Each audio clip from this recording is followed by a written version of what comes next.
What's going on, brothers and sisters? Hebrew Israelite brothers and sisters in general, YouTube community, family, friends, whomever wish to watch.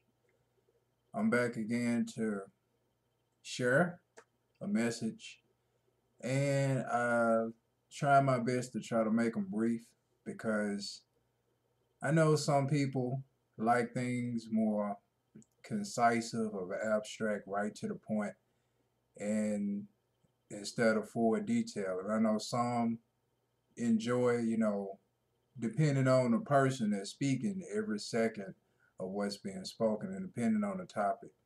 So, so I try to make them shorter and not so lengthy, but sometimes have no other choice but to go the distance because there's so much information to get out at one time. All right, today I want to talk about the blessing of presence. And the reason I want to talk about the blessing of presence because throughout my journey of life, I observe a lot of things and I take them into consideration and learn from them. And the things that I observe and learn from, I share. The saying paying attention to detail, well, I definitely do that. And what reason I want to talk about the blessing of presence is because I had a buddy of mine that he he killed himself. He hung himself in a park and it was posted on Facebook and word got around quickly. And I'm not going to go into details of what led up to that point as far as the information I gathered. But I am going to talk about the wake because, for one, he was not a believer, a Christian believer, or I wouldn't say Christian, a Christ believer, because I believe there's a difference between a God like people and Christians. But I'm not going to go there because that's not what this topic is about. So he was not a believer in God. He was struggling with trying to understand God and Christ. And I think it was a little bit of rebellion there. I wouldn't necessarily say atheist. I would say more of a rebel instead of an atheist because, like many, who don't get their way with God, end up becoming rebellious and be like, forget God, I'm not studying God, and go their own way, and say, hey, there's no such thing as God. Or if your God is so loving, why with this, why with that? So he was, as far as a believer, like I said, he was anti because a lot of things weren't lining up in his life the way he wanted it to. So that's what caused him to become rebellious. I known a guy since sophomore year of high school. No, longer than that. It was my seventh grade year. Yeah, seventh grade year of high school, seventh or eighth grade. So I known a guy since middle, not high school. That was actually middle school. But I known a guy since middle school. He always joked. He was a real good guy. And as time went by, and he got involved with my ex-girlfriend's sister, and also my best friend, one of my best friend's cousins. Yeah, we was all interconnected like a tribe or something. It's like that's when things started to go down south. And because she was her own person, she just wilding out, enjoying herself. And he was trying to make her into wife material. And she wasn't in the mind frame for that. She wasn't ready for that. She was just being herself. And he was trying to make her into somebody that she didn't want to be. So that was a struggle, and that ended up leading him to become frustrated because he really admired her looks and he admired her character, and he just was trying to really make something work, and it didn't. So he became frustrated, trying to go to God to try to change her, and it didn't. I mean, a person, it's up to them to want to change. So it was just a lot of stuff that he was trying to control, like many in this world, and wanted to go his way, and it didn't.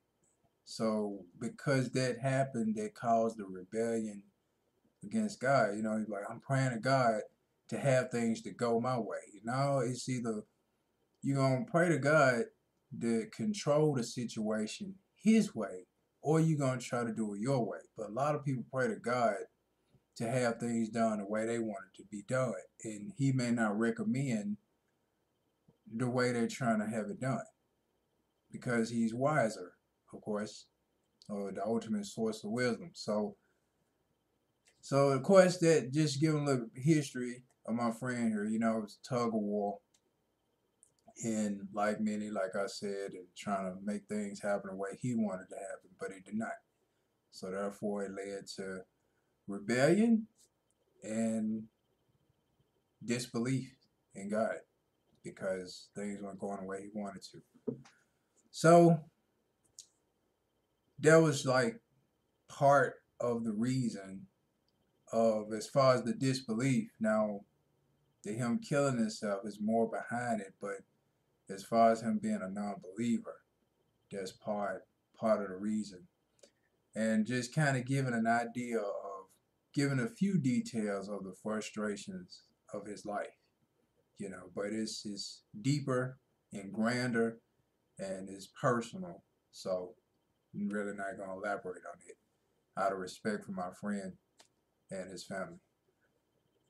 But as for the wake, because he didn't was not a believer, it was just a wake that took place and a burial. There was no service, so it wasn't at a church.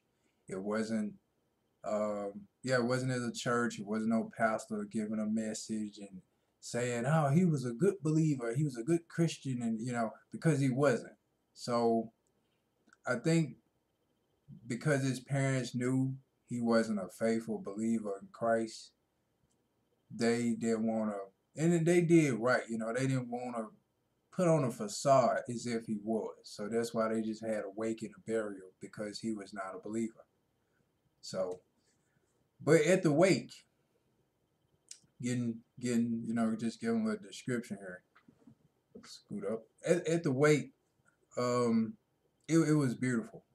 The reason I say it was beautiful because it was like a class, for me personally, it was like a class reunion. It wasn't hardly any tears shed. It was like a lot of happiness, people happy to see each other. And, it was, yeah, it was still grief. It was really, for me, it was like a dream. Like, what, at any moment I'm finna wake up. Because when I first saw the video, I was like, wow, this don't seem real because you see so much crime and movie scenes like that. It looked like a movie scene to me, and I just was watching and watching, and like I just really couldn't take it in that this is real. Like he actually did. It was difficult for me to believe that this was real.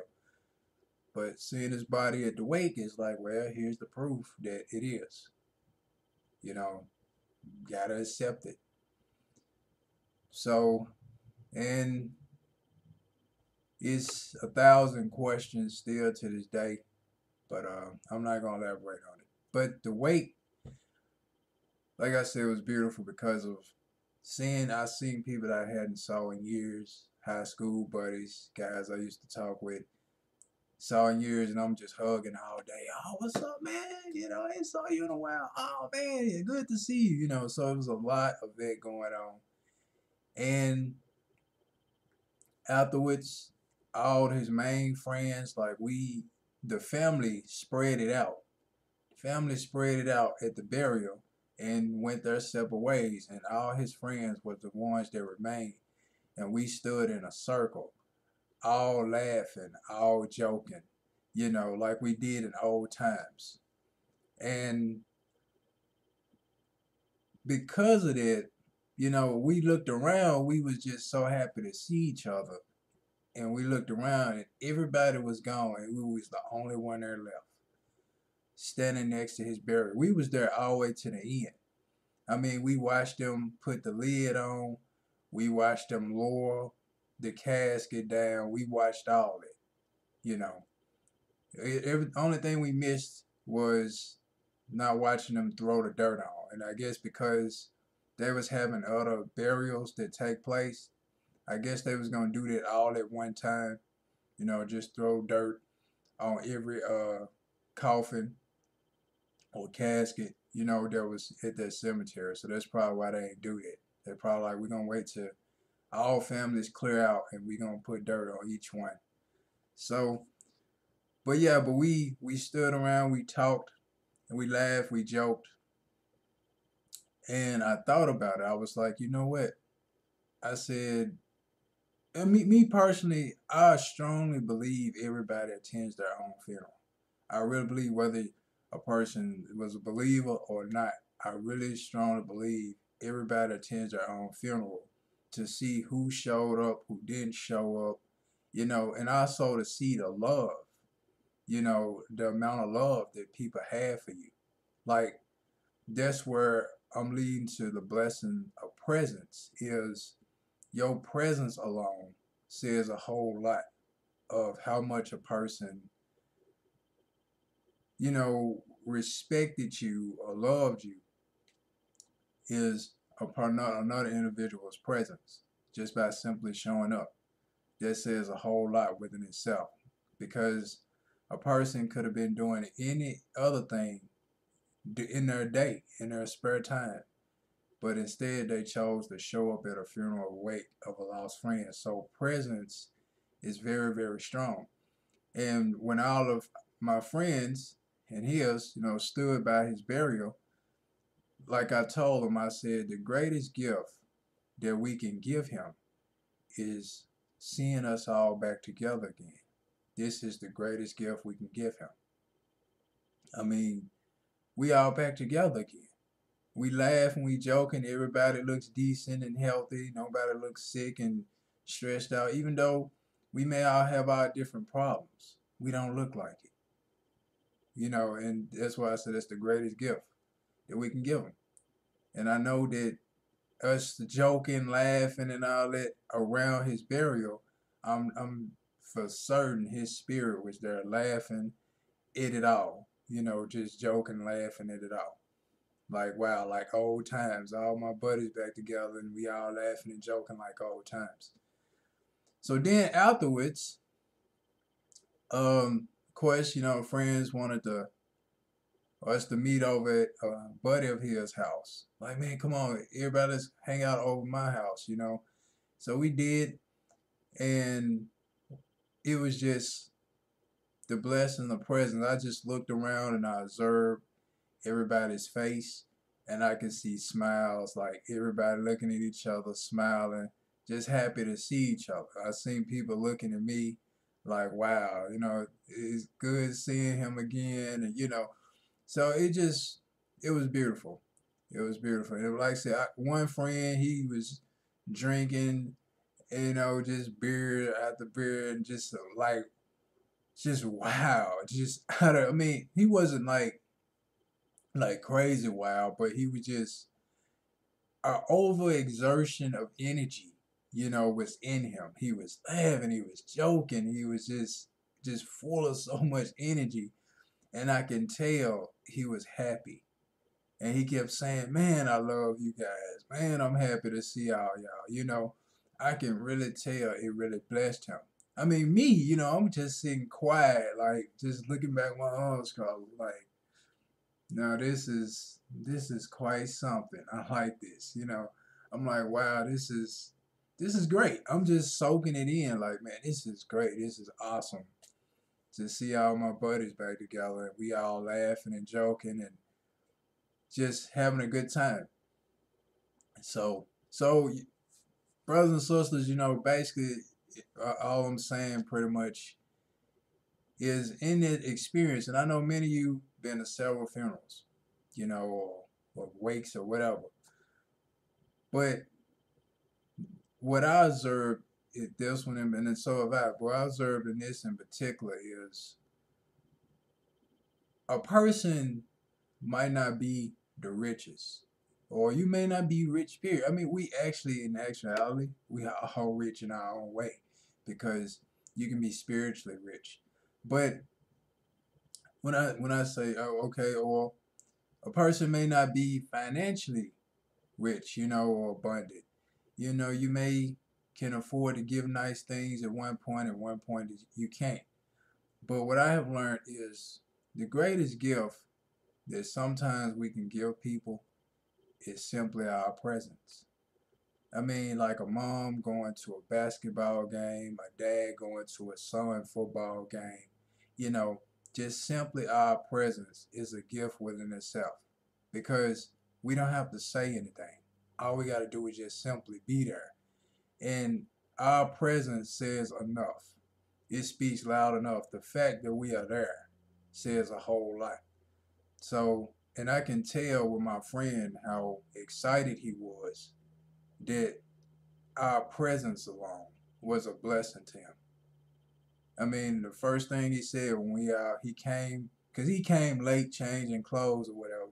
We was waiting at the house, and the first thing he said was, "This is what I remember," from high school. This was I remember after high school as well, because we hung out a little bit afterwards.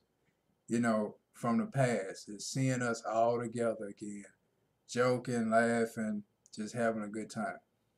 So presence is a blessing, brothers and sisters. Just keep that in mind. It is a blessing. Like you never know how special you may make a person feel by simply being there. You just never know.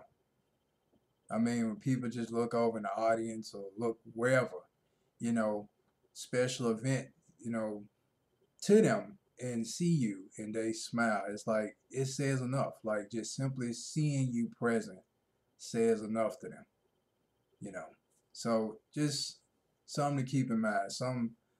A revelation that came to me that I'm sure many of us probably didn't even realize. Like, wow, okay. Like, yeah, just your presence. It no matter how you look or not, it's just simply your presence. Just simply seeing you there, and everything's okay. So I hope I shared some insightful information and blessed you all. And I just wanted to share that experience because it's something I really, really felt that needed to get out there. So as always, peace be unto you all in Christ for life.